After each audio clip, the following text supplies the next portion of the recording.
My name is Sadie Davis, and this is my Nakarima article reaction video for COM-263. It is Friday, September 27th, 2024. And I'd like to preface this video by saying that the device I'm recording on has limited storage, so it might cut me at a few points, but I'll just splice the videos together if that happens. Anyway, without further ado, so starting with how I reacted to this article. When I read the Nakarima article by Horace Minor for the first time, I was shocked by what I read. As an outsider, I was reading about this culture and this society where they were so self-obsessed with looks and acceptance that they would physically hurt and alter themselves just to fit in better. Women would be changing their breast sizes, they would bake their heads in ovens, partake in what they called mouth torture just to be accepted by others. I remember reading this for the first time and I was just like taken aback by how different this culture was from my own. I didn't understand why people of any culture would sacrifice so much just to be liked and accepted. It just felt very artificial, and especially because to me this sounded like an ancient culture. The article was written by Minor in 1956, and the language and the practices that were described during the article made it sound like an ancient tribe that was not influenced by any modern technology. So I was then even more horrified and dismayed when the truth about this article came out, and I realized that this was depicting the American culture, the culture that I live in every single day. The reading stuck with me because I think that it really opened my eyes to the way that we in America and as a society are so obsessed with looks and just the desire to be accepted and to be liked by others. I'd say that in America, there are so many different norms that you have to abide by to be accepted by society, and I think that we have to maintain good looks and hygiene. We have to spend money on clothes, we go to doctors, we spend money on medicine, we spend money on makeup, and all of these things. And I think that this article by Minor really highlighted the way that people allow themselves to become so absorbed in tradition and practices that we don't even question it twice, you know? Like how we brush our teeth every day, obviously that's for hygiene, that's to be, you know, accepted by people. You don't want to be, you know, seen as gross, you want to have nice teeth, but you've done that since you were a baby. You've never questioned that ritual twice. So I just think that that's really interesting. And being raised in this type of society with such high standards, it's what we're all used to. But if an outsider were to look in on these practices, no wonder that it would appear strange and out of the ordinary. I would say that exploring American practices from this outside view definitely changed my perspective on our values, and I kind of had to step back and think about, you know, the next time I went to go buy a new makeup product or went to go blow dry my hair, I kind of just realized that this is kind of out of the ordinary for some people.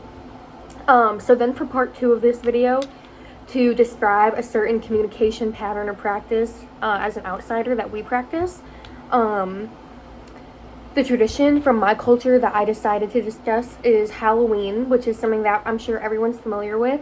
Although this is a holiday and a tradition that is celebrated all around the world, if a complete outsider were to come to America on October 31st and they were going to have no clue what was going on, I think it would be a pretty jarring sight to see.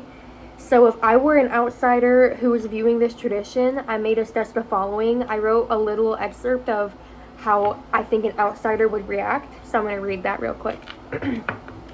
Every house looks abandoned. There are cobwebs that stretch along each porch, and even headstones in people's front lawns. Did a war happen here? Statues that worship the devil and dead bodies are everywhere you turn, and ghoulish sounds can be heard from all around.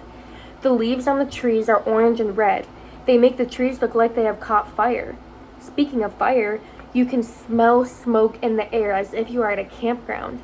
As the sun begins to set, children begin to emerge from their homes on the streets dressed in the strangest clothing. Most don't even look human.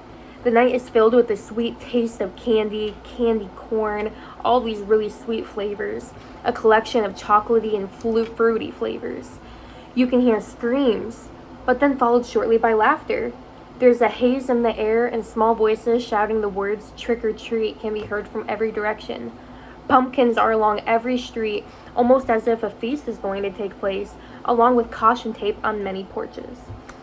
So that's what I wrote, that I think an outsider would kind of observe, just really confused, really kind of not sure what was going on with this holiday or whatever they were witnessing. Maybe they thought it was a devil worship, but they also can taste candy and smell smoke. Is there a fire? Is like, what the heck is going on?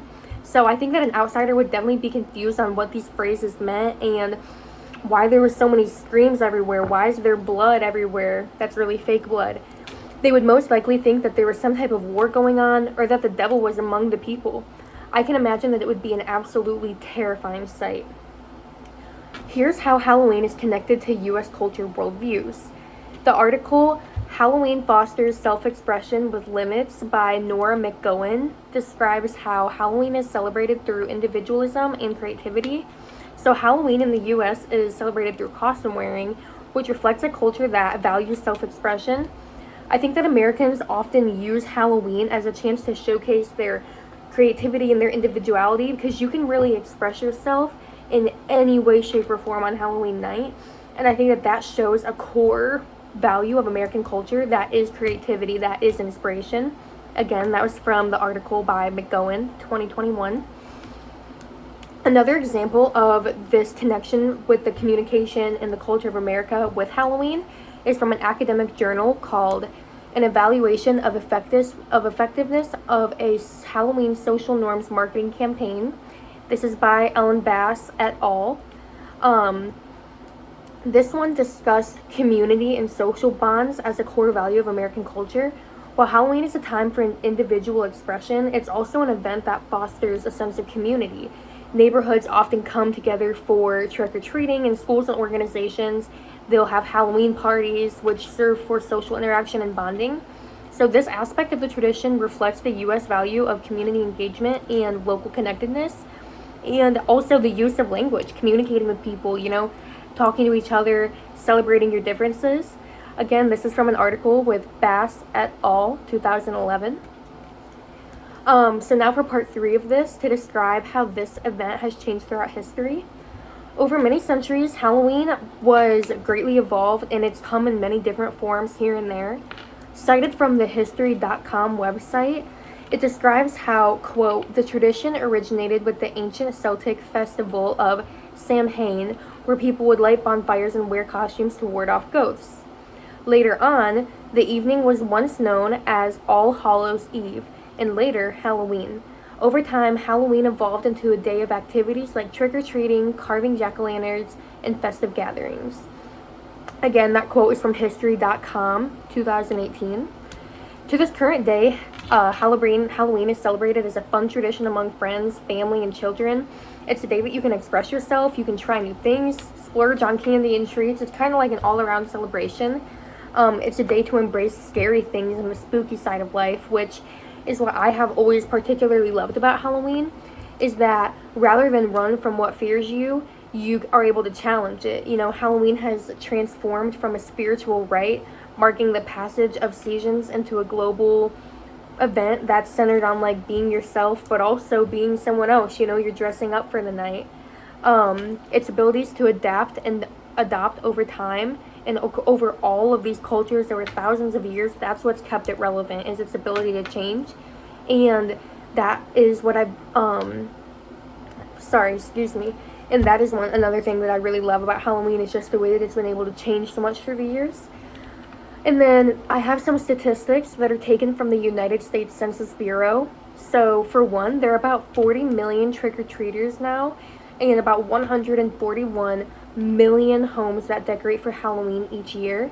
Again, that was from the United States Census Bureau, no date available. That's really incredible, because that just shows how this was an event that started off as something scary, a tradition that people weren't sure what to do with back in the day. You think to the Salem witch trials and how there was no celebration with that, to a day now where we all come together and we go trick-or-treating and we dress up our kids and we just have fun and make memories. And finally, from part 4 of this, where we're going to describe the evaluation of these changes, if they're beneficial or detrimental to the U.S. culture.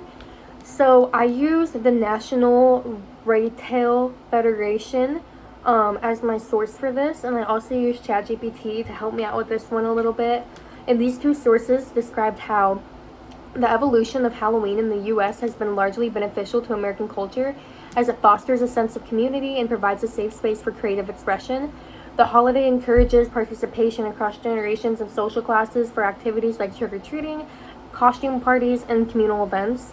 The economic impact is also notable. Halloween generates billions of dollars annually for companies, for candy businesses, for people. So it's just a really great way that it gets the economy going, and it's a celebration among Americans and everyone all across the world. So I definitely think that it's been beneficial for the US. And again, that information was taken from the National Retail Federation 2022. Thank you. That's my total review about the Nakarima article and tying in the Halloween tradition from my culture, from what I've experienced with everything going on in the world today. So thank you. Have a great day.